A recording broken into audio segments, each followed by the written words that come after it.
who are blind, have low vision, or have another print disability which makes reading, holding a book, or turning a page difficult or impossible. The content is copyrighted by the respective publishers. For more information, please visit us on the web at nfradioreading.org. Hello, this is P. Fitz, and for the next hour I'll be reading from the January 23rd issue of the Tribune Sentinel covering Niagara County and Grand Island on the Niagara Frontier Radio Reading Service. Special election for the 61st District set for February 3rd. Republican Dan Gagliardo, Democrats John Rivera, Jeremy Zellner are vying for spot previously held by Ryan. Governor Kathy Hochul recently announced a special election to fill the vacancies in the 47th and 61st Senate districts. And the 36th Assembly District will be held on Tuesday, February 3rd. The vacancies were created by the resignations of the former state senator Brad Oilman Siegel, former state senator Sean Ryan, now City of Buffalo mayor, and former assembly member Zoran Mamdani, respectively. Hochul issued the proclamation January 2nd, pursuant to the Public Officers Law. Locally, the race for the 61st District has these announced candidates: Republican Dan Gagliardo and Democrats John Rivera and Jeremy Zellner. Dan Gagliardo, a longtime Western New York small business owner and job creator, is running for the New York State Senate in the 61st District special election. The district includes Amherst, Tonawanda, the city of Tonawanda, Grand Island, and parts of Buffalo. Gagliardo made the announcement at Devolio's Kitchen, a business he built from the ground up, and one of several ventures that have created hundreds of jobs across Western New York. For years, I've watched Albany make it harder for families and small businesses to get ahead, Gagliardo said. High taxes, outrageous utility bills, and endless regulations are crushing the people who do everything right. I'm running for the state senate to bring some common sense back to the government and to fight for a better future for Western New York. A lifelong entrepreneur, Gagliardo worked his way up by meeting payroll, managing costs, and keeping doors open in an incredibly hostile business climate. He has seen firsthand how state policies have driven up the costs and pushed opportunity out of reach for working families. Government should help job creators succeed, not stand in their way, Gagliardo said recently. We need leaders in Albany who can understand the real world, not the career politicians who have never signed the front of a paycheck. Gagliardo emphasized that his campaign will focus on lowering taxes and utility costs, improving the business climate to create jobs, supporting law enforcement to keep communities safe, and restoring accountability and common sense in the state government. A husband, father of 4 daughters, and grandfather of 6, Gagliardo said his family is a constant reminder of what is at stake. I want my kids and grandkids to be able to build their lives right here in Western New York, he said. That means an economy that works for safer neighborhoods and state government that puts people first and politics last. For more information, visit Gagliardo forsenate.com. John Rivera, New York State Assemblyman John Rivera was the first to announce his candidacy for the New York State Senate's 61st District, doing so in a campaign video. Rivera spoke directly to voters about the stakes of this election and his vision for a stronger, more equitable Western New York. A public servant and lifelong Western New Yorker, Rivera enters the race with a message focused on urgency, service, and accountability. He frames the 2025 election as a turning point, a chance to defend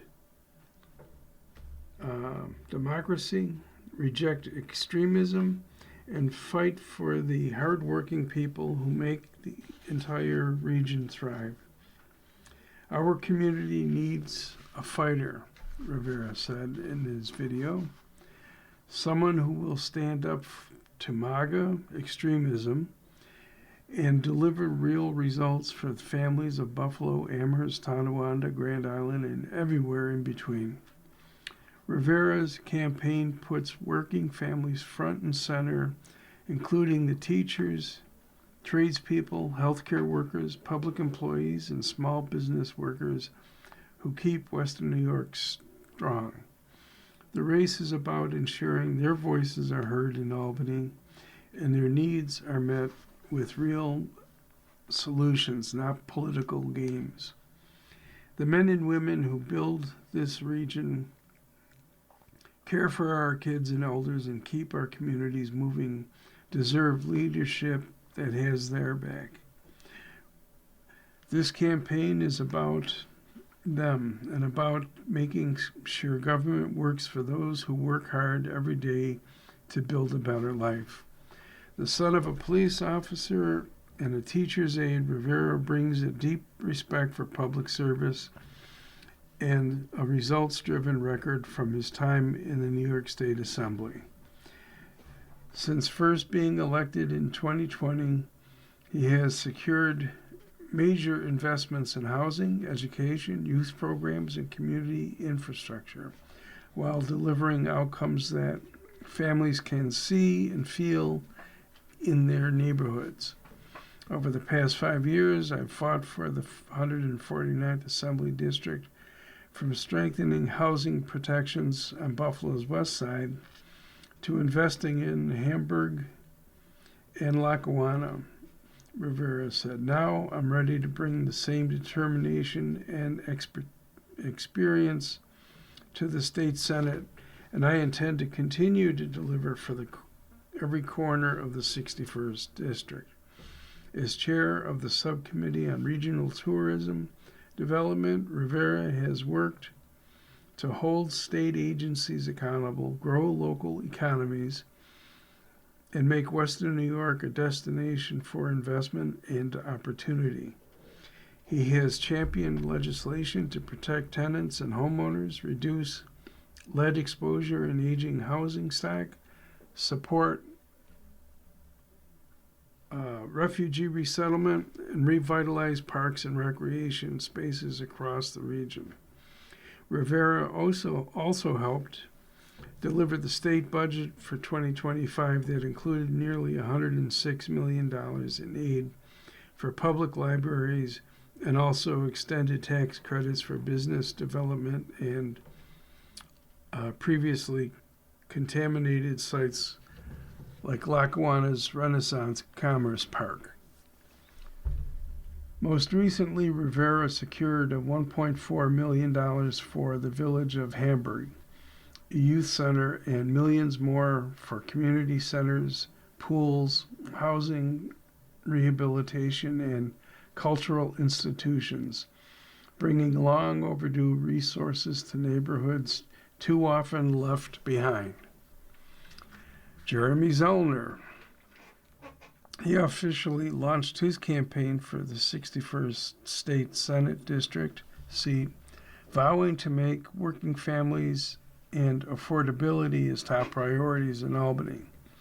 Zellner, a lifelong resident of Erie County, was born and raised in the city of Tonawanda, the son and grandson of auto workers. He grew up in a single-parent household where union jobs and benefits made it possible for the family to have health care and everyday essentials.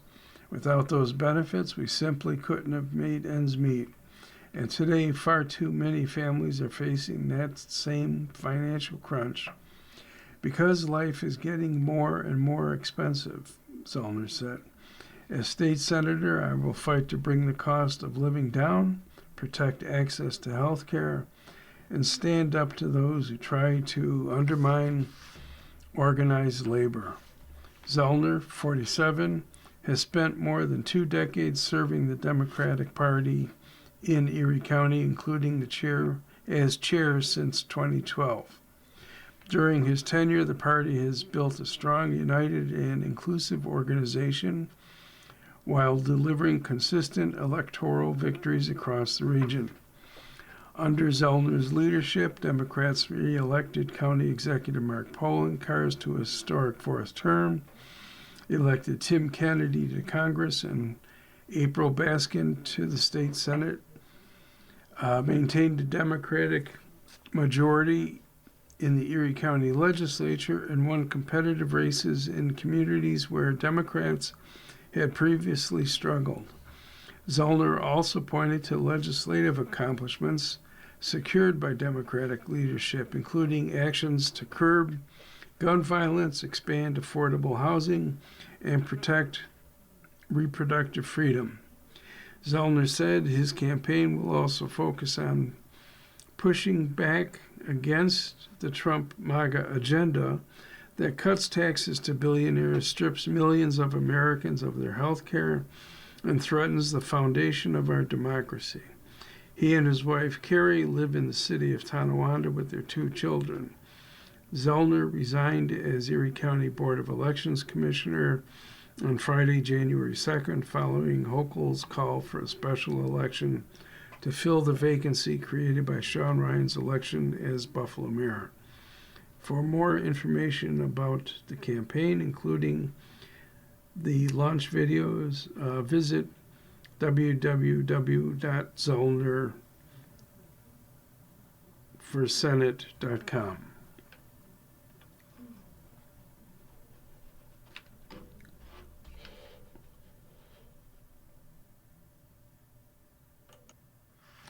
Repair work continues on I-190 southbound bridge crossing Niagara Falls Boulevard by Benjamin Joe.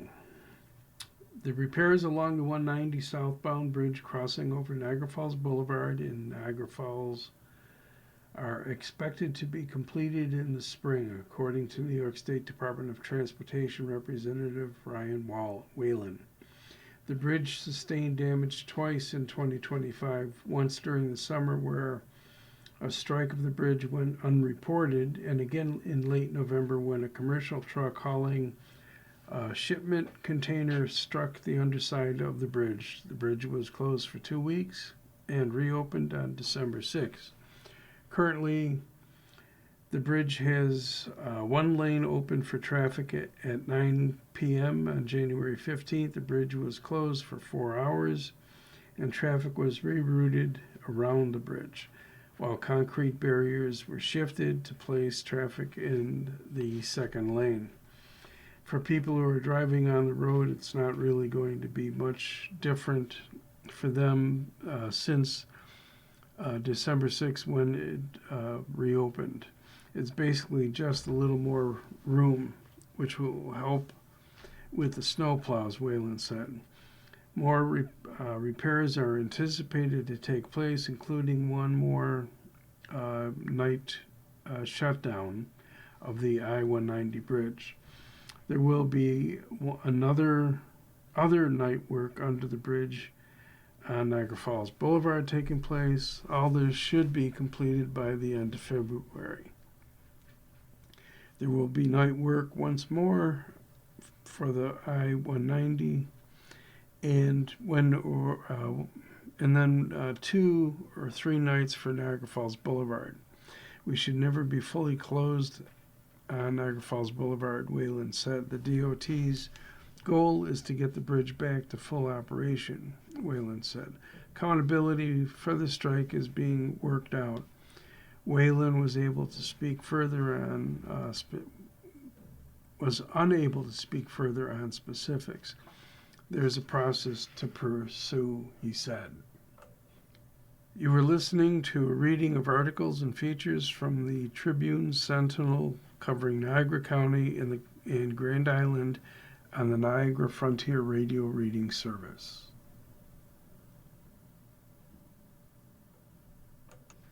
Sticking with politics, in Niagara County,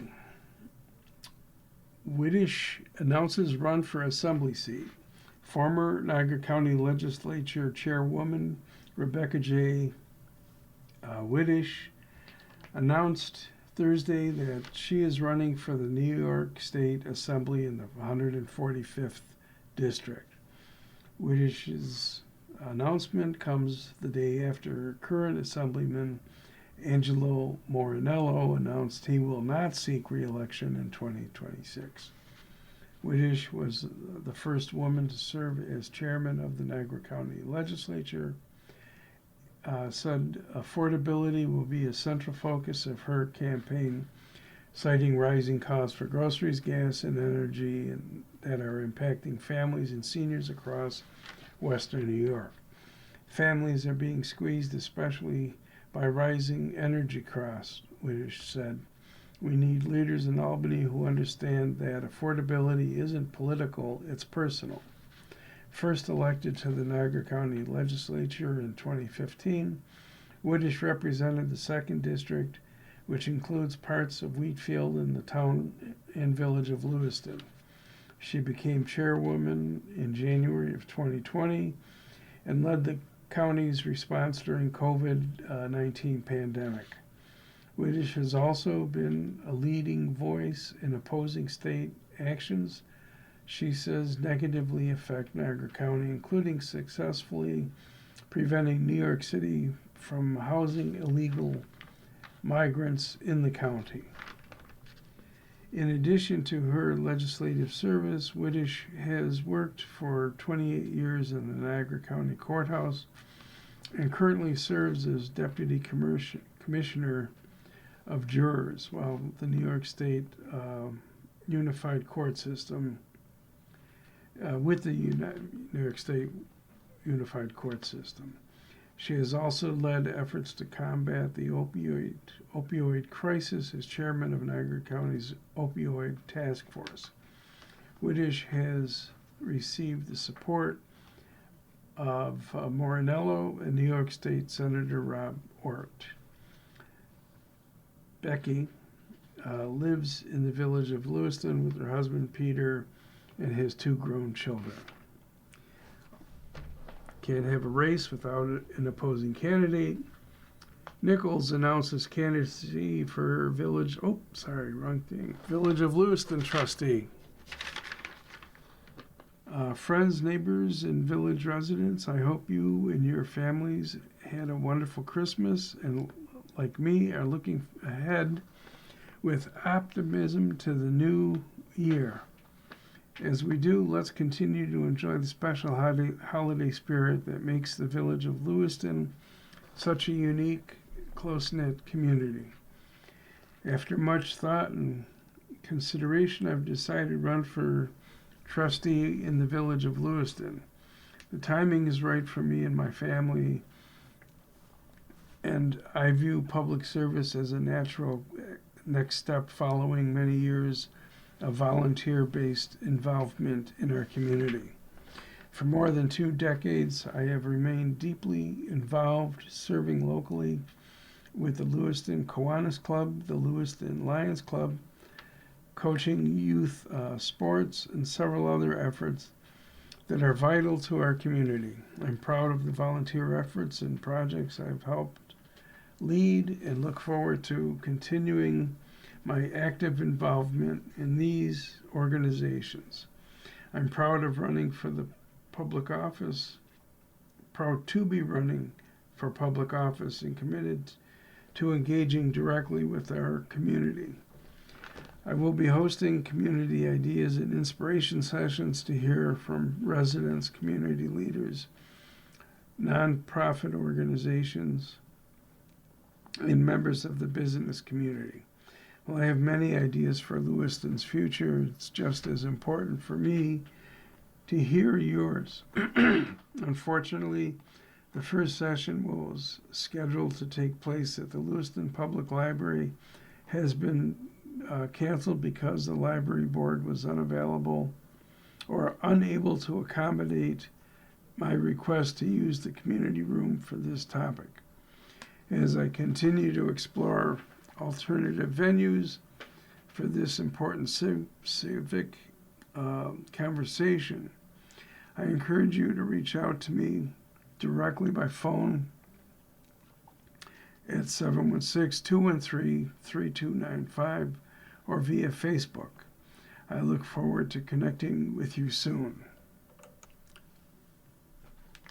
Running alongside two highly respected incumbents, Trustee and Deputy Mayor Victor Idit and Mayor Ann Welch. Together we form a strong and experienced committed to continuing the positive momentum in Lewiston. I'm committing to a two-term limit, and to serving as a full-time trustee, including regularly scheduled public office hours for residents. The betterment of the village of Lewiston and responsive constituent service will be my top priorities. I believe my private schedule, professional background in technology, and people and project management and public service and volunteering and mentoring can be a real asset for our beloved village. 4 years ago, at age 54, I was fortunate to retire early after a long career in IT, security engineering, and cybersecurity. Much of my career was spent here in Western New York at a major regional bank with additional experience in the manufacturing and infrastructure sectors. My public service experience also includes several roles in the office of former Assemblyman John Soretto, most notably as Director of Community Relations. In this role, I helped secure hundreds and thousands of dollars in state grants for our community for infrastructure improvements. I respectfully ask for your support for my candidacy. For village trustee, I welcome the opportunity to speak with you personally, answer any questions you hear, and hear your thoughts.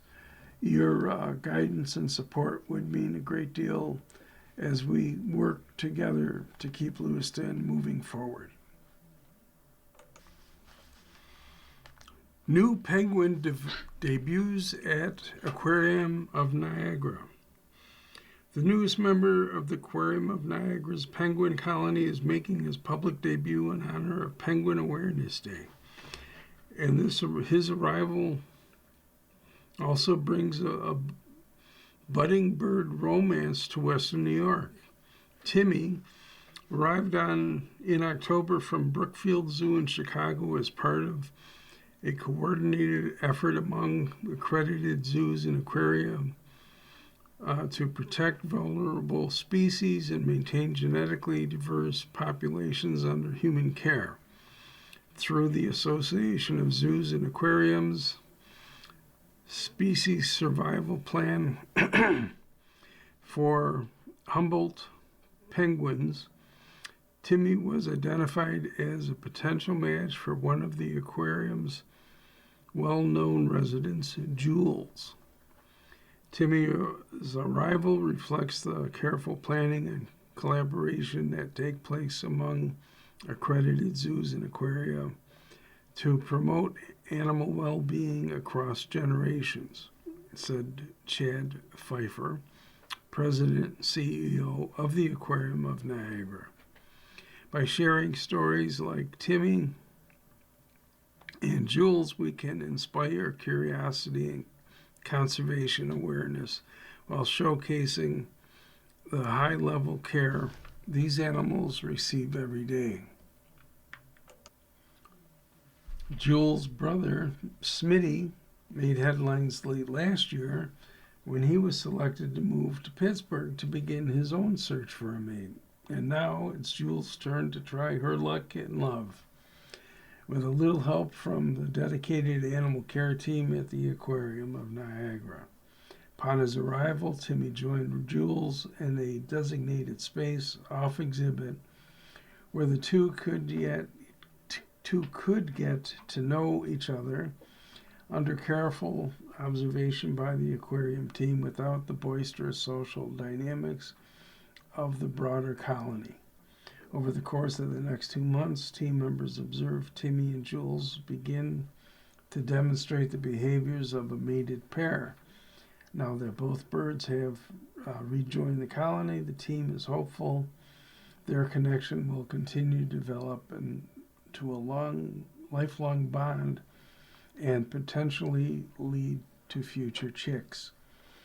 Introducing 2 penguins is a careful, gradual process, and Timmy and Jules have shown encouraging signs from the start, said Haley Torrey, curator of marine mammals and birds.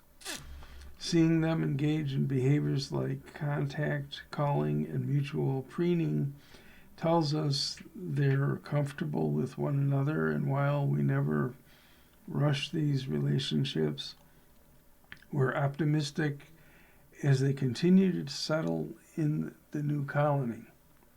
Timmy and Jules both have unique and important histories. Jules represents a milestone for the Aquarium of Niagara. She hatched in 2020 alongside her brother Smitty, becoming one of the first chicks born at the aquarium in more than 14 years. Their hatching followed a $3.5 million investment in the penguin exhibit, and the venue's successful AZA accreditation, which enabled the aquarium to welcome new penguins from other facilities and restart breeding efforts. Tori Amos is returning to Art Park. In her Times of Dragons tour will be on main stage on August 4th of 2026. Art Park and Company announces Tori Amos and Times of Dragons tour at Art Park's main stage theater in Lewiston at 7 p.m. August 4th with special guest Bartiz Strange. A pioneer across platforms, Tori Amos is a multiple platinum singer-songwriter, pianist, and composer who is nominated for a Grammy for his soundtrack to her 2025 New York Times best-selling children's book, Tori and the Muses. Tori Amos is thrilled to announce her 18th studio album, In Times of Dragons, due out May 1st via Universal Fontana recording. Revered for building a multifaceted and unifying career of work defined by fearless activism and otherworldly musicianship, the new collection continues this storytelling tradition through a dynamic cast of characters. It's a powerful journey of resilience and awakening where the pursuit of freedom meets forces that seek to control and silence. Amos will support the album with an extensive 35-date U.S. tour. This performance is presented by Metamorphic Concerts in Art Park. Tickets go on sale at 10 a.m. on Friday, January 23rd. Prices include a facility fee Additional fees apply for online orders. Purchase online at Ticketmaster.com or artpark.net. By phone, you can call the box office at 716-754-4375 or in person at the Art Park box office, 450 South 4th Street. Which is open for in-person sales from 10 a.m. to 4 p.m. on Friday. Okay. You are listening to a reading of articles and features from the Tribune Sentinel covering Niagara County and Grand Island on the Niagara Frontier Radio Reading Service.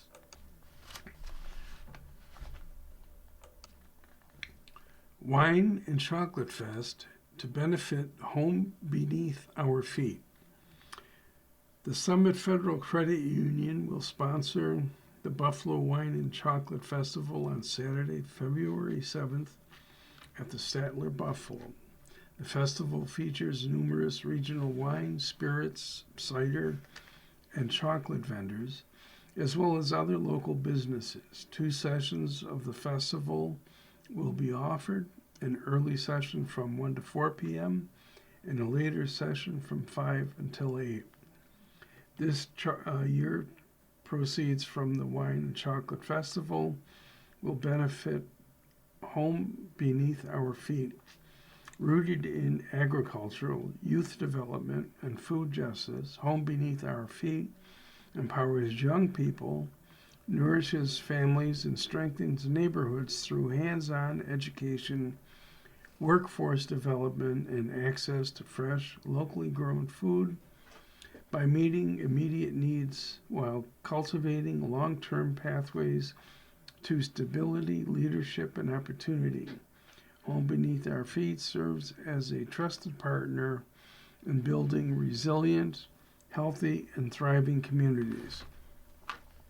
Festival attendees will be invited to make a cash or mobile donation and spin the wheel for prizes at Summit's booth. All donations collected will go to Home Beneath Our Feet. Additionally, $1 from the sale of each bottle of wine at the festival will go to the organization. Tickets to the festival, which are $35, 24 designated driver tickets, plus fees, are on sale at Galaxy Events Company.ticketspice.com or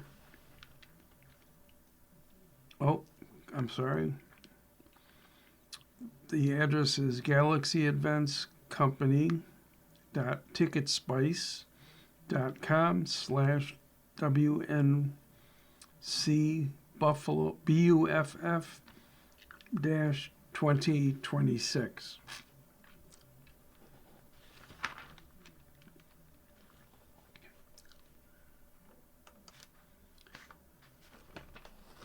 Grand Island water meter vendor chosen. The Grand Island Town Board has accepted a low bid as the best one for its high-tech water meter replacement project upon the recommendation of Town Engineer Robert Westfall. The awarding of the contract is subject to legal review.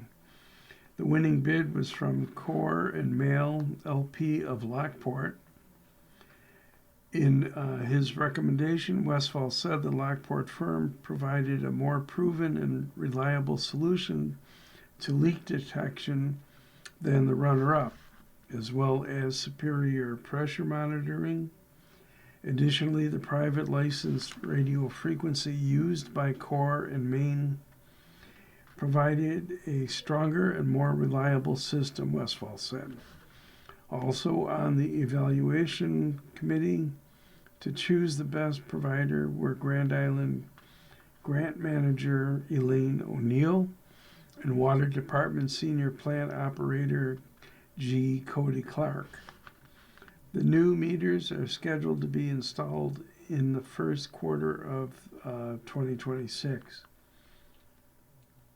The new system is designed to quickly detect a pressure drop at the source of the leak, cutting water loss and achieving far greater efficiency.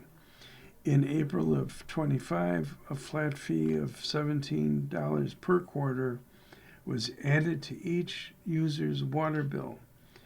Starting the fee early serves as a down payment on the costs of the meter project, according to Supervisor Peter Marston, who said that the town's aging, failing water meters were overdue to be replaced. The new water meters use a remote wireless meter reading process that allows the town to provide better customer service and reduce operational costs. That eliminates the need for a drive-by meter reading, Marston said. Rolling quorum cited in the fire contract negotiations.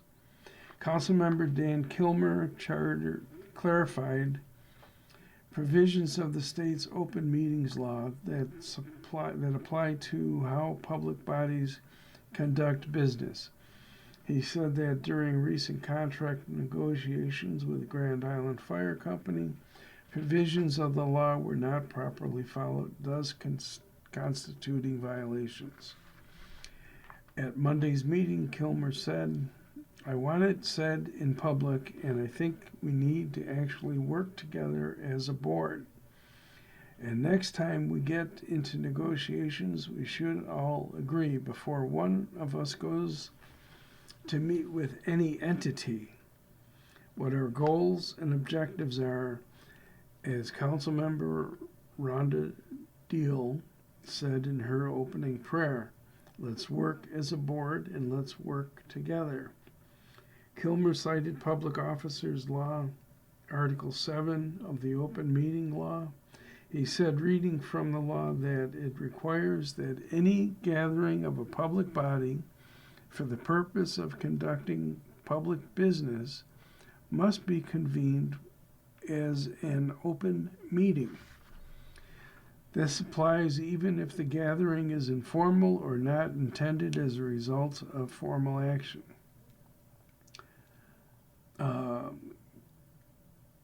Kilmer said in the written explanation, a rolling quorum typically involves members discussing or deliberating public business in a series of small groups, communications, or sequential actions where fewer than a quorum participate at any single time, but the cumulative effect involves a quorum's worth of discussion or consensus building.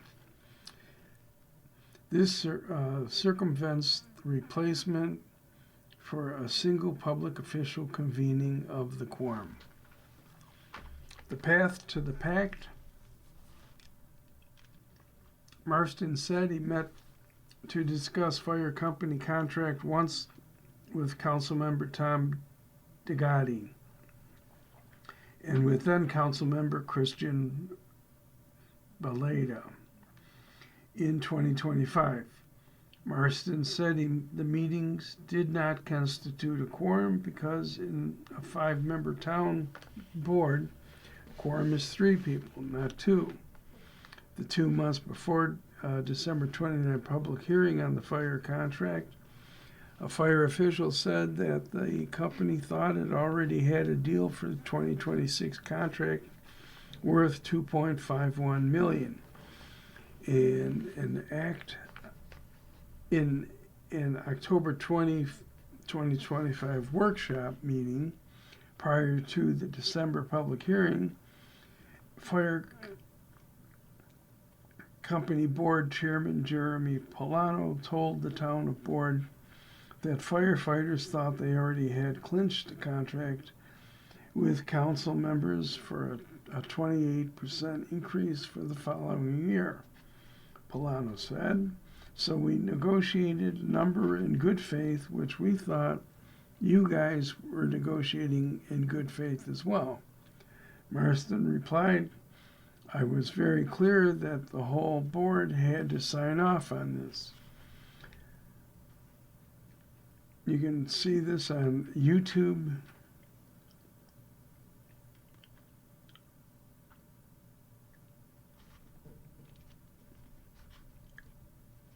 There's a long address. Watch youtube.com/watch question V equals sign 4IYE 6E VV 3V8. Ultimately, on January 5th, Town Board unanimously approved the 3-year contract that gave the volunteer firefighters an 8% increase in their budget, a total of $1,800,360 for the first year of the pact, down from 28% they had originally thought or sought.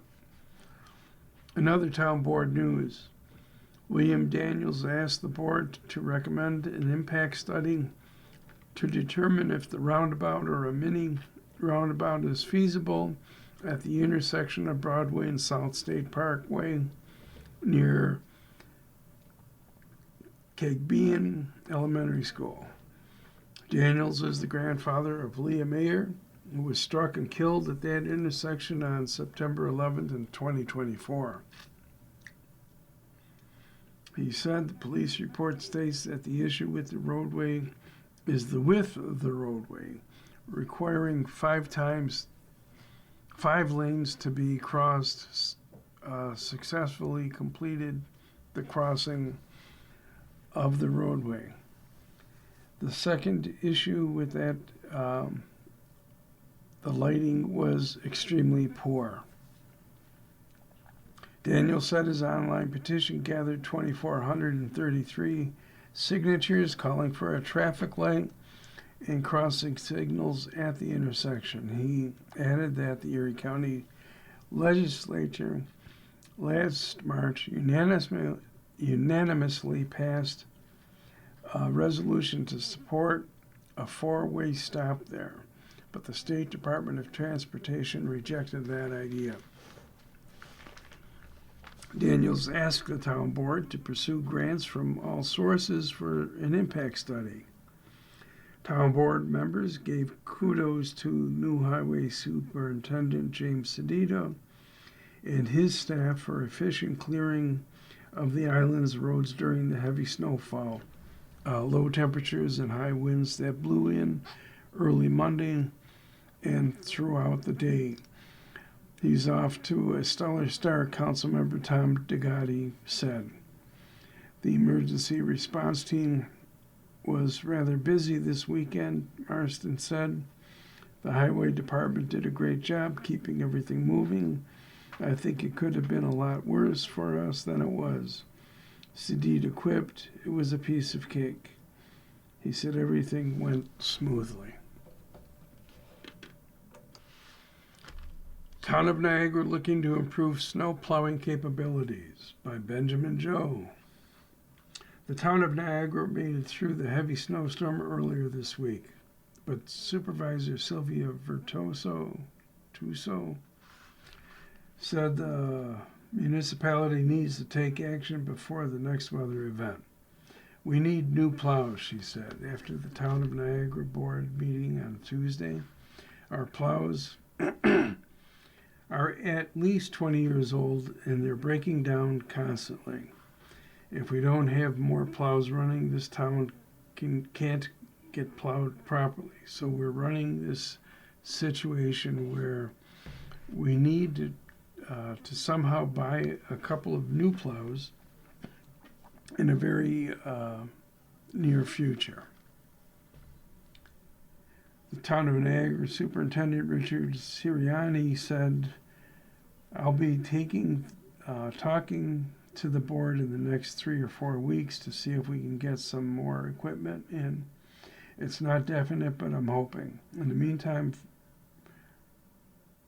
Virtuoso praised the highway department for its good work in the storm. We fix what breaks and we plow right through. Sirianni said his employees work diligently. We work all hours, coming in at 3 and 4 in the morning, 9 and 10 at night, and we did a good job. We kept up with the roads. In other news, the town of Niagara Police Department and the town of Niagara Recreation Department will be driving around in newer vehicles from Joe Ciccone, which owns both Niagara Hyundai and Ciccone Chrysler Complex. After the purchases were approved by the town of Niagara Town Board, Virtuoso said the town likes to shop local. Both Dodge Durango Pursuit, a $40,775 purchase for the police department, and a Hyundai Tucson at $19,800 purchase for the recreation department, had been set in the 2026 Town of Niagara budget. Tom Cudahy was approved to serve as an alternate on the Town of Niagara Planning Board. Virtuoso and Cudahy was a former zoning board of appeals chairman who had to leave because of health reasons, but is able to take on the new appointment. He had alternate opening, so he was willing to come back as an alternate just whenever we had to use his service. We're listening to a reading of articles and features from the Tribune Sentinel covering Niagara County and Grand Island on the Niagara Frontier Radio Reading Service. Grand Island Town Board weighs in on Seneca land. The town of Grand Island does not want the Seneca Nation of Indians newly acquired land on Long Road to be taken off of town tax rolls. Supervisor Peter Marston has sent a letter to the Secretary of the Interior opposing the Seneca Nation's bid to gain tax-free status for the land that Aquest Development recently sold to them for $1. On December 20th of 2025, the Seneca Nation announced that Aquest owners William and Michael Huntress transfer title to 207 acres of land at 2780 Long Road to the Seneca Nation. The transaction was then approved by the Seneca Nation Council.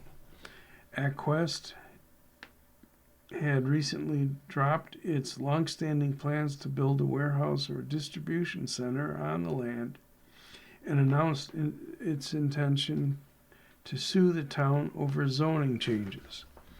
The site is located west of the I-190 between Long and Bedell Roads. The land currently has multiple zoning designations, with the eastern 141 acres closest to the I-190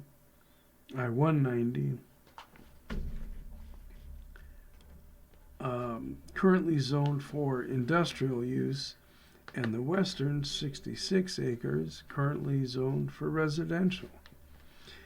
At Monday's town board meeting, council members approved sending a letter to the Interior Secretary, Douglas Burkham. It is in response to a request by the Seneca Nation to Burkham to have the property placed in restricted fee status. Gaining that status would mean the Seneca Nation would not be subject to state and local taxation and jurisdiction. The town's letter stated. The town's letter reads, the town respectfully but firmly opposes the conversion of the property to a restricted fee status. We welcome the Seneca Nation as landowners and neighbors. on Grand Island and value our relationship with the nation. However, we believe this particular acquisition does not satisfy the statutory requirements for restricted fee status, and the removal of the property from tax roll would cause significant adverse impact to the town and school districts. Marston said we were invited as part of the process for the Seneca Nations of Indians to take sovereign land. As part of the process on taking the sovereign land, they have to reach out to the surrounding community and ask for comment, he said. The potential impact that this would have to our community and how this looks for us going forward and all of that. Our responses aren't designed to stop anything from occurring. It's more like caution here, caution there. We were concerned about this. We are concerned about that because the property fits into a bigger system in many ways, Marston said. He added that it's a way to say to the Seneca's Nation,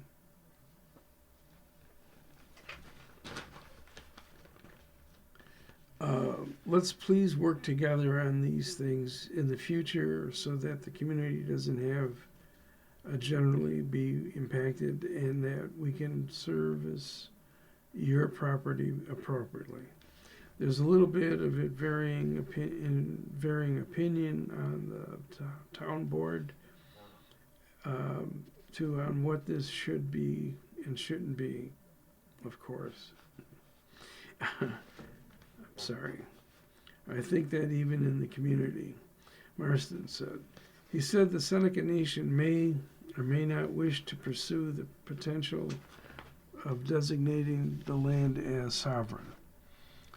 Marston said our message is twofold. First of all, welcome, and we're happy to work with you, but understand that we are also very concerned about these components on the land because it's part of the bigger picture. Some of the concerns Marston cited, there's wastewater that crosses the property. There's a substantial amount of stormwater that's been naturally channeled there over time, and we've had actually worked estimates here to go and clean this out and rechannel it. He said the property carries water that probably comes from as far away as Whitehaven Road, if not farther.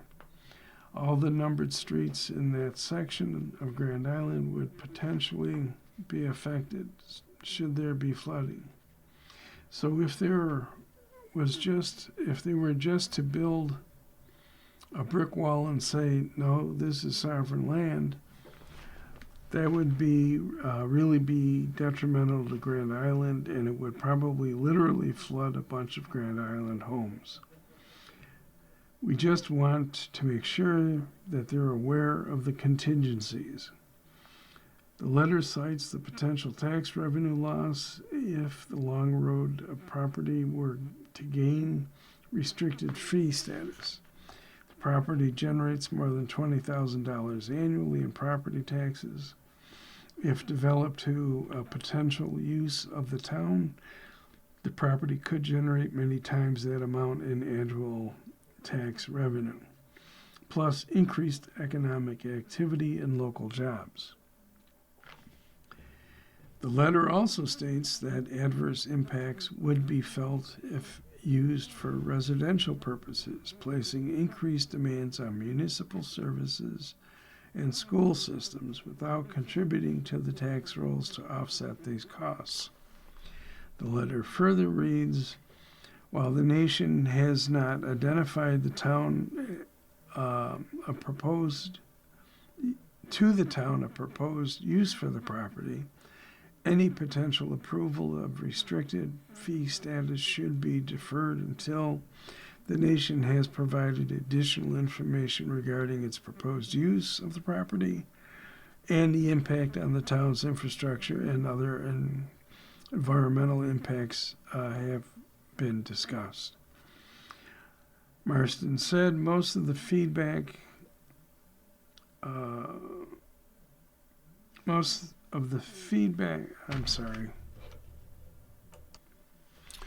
Marston said most of the feedback he has received from Grand Island residents about the Seneca Nation gaining the property has been just a concern for not knowing the unknown, because it really just put a huge question mark over everything. He said once we get some answers from them, even if we don't love their response, it'll help us to make it work the best for us. Marston added that he wants residents to understand that even if the topic doesn't come up at every town board meeting, the town is very engaged. The town is working very hard, and the town is doing the best they can to get the best product for the town. Seneca Nation President J.C. Seneca said in a December 20th news release, "We don't have any definite plans for the land yet, but a site of this size and in this location creates a number of potential economic development opportunities as we continue to try to grow and strengthen our economy and provide for the quality of life needs of our people. Land is a vital asset. We'll take a strategic look at how we can put this newly reclaimed site to the best use in meeting the long-term needs of our nation." For more information,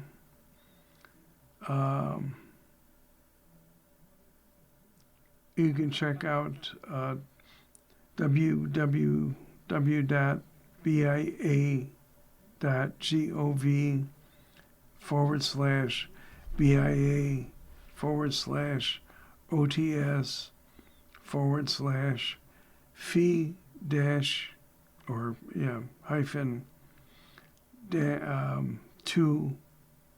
-2-trust. Thank you, Grand Island, for an unforgettable season of giving. The Neighbors Foundation of Grand Island extends a heartfelt thank you to our community for stepping up during an unprecedented year of need and helping brighten the holiday seasons for 183 Grand Island families, including 279 adults, 154 children, for a total of 433 neighbors. Through the annual Share Your Happiness campaign, Grand Island residents truly did exactly that, sharing their happiness and helping neighbors in need. Thanks to the generosity of individuals, churches, organizations, the local businesses, the campaign raised more than $33,300, crushing its $20,000 goal. To hear the rest of this article, contact Niagara Frontier Radio Reading Service at 716-821-5555. I want to thank you. You've been listening to a reading of articles and features from the January 23rd issue of the Tribune Sentinel covering Niagara County and Grand Island. We read from the Tribune Sentinel every Saturday at 4 p.m. Your reader has been P. Fitz. Thank you for listening. Coming up next in the Niagara Frontier Radio Reading Service, we have the Lockport Union Sun and Journal. At 6 o'clock, we got the Wall Street Journal Off Duty. And at 7 o'clock, we got Harper's Magazine. Stay with us for these readings and more. If you or people you know shop at any of the Dash's supermarkets, please save Dash's register tapes for radio reading.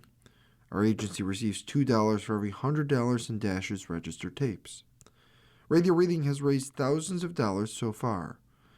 Anyone can drop off their Dashes tapes to the Niagara Frontier Radio Reading Service at 1199 Harlem Road, Cheektowaga, between William and Clinton Streets. Or Dashes tapes can be mailed to the Niagara Frontier Radio Reading Service at 1199 Harlem Road, Cheektowaga. The following program is intended for listeners who are blind, have